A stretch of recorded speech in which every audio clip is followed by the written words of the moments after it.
За окном моего кабинета видны горы. За этими горами огромный каменный хребет Кавказских гор. Много мы мечтали о том, чтобы когда-то там была проведена железная дорога, автомобильная дорога. И вот шло время, мы этого дождались. Но мы не думали о том, что железная дорога пройдет по тем местам, которые сохраняют древние храмы, древние захоронения ингушского народа, ингушского быта. А это случилось именно так.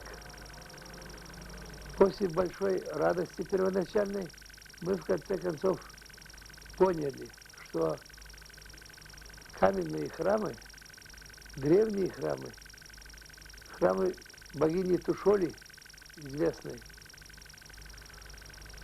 они все стали у нас пропадать. Каменные сиденья типа египетских, которые были сделаны в храме для людей, которые вели моления, эти сиденья пропали. Куда они делись, сейчас никто не знает. Но одно ясно, что для прошлого, для наших детей, для нашего будущего ничего этого сохранить мы не смогли.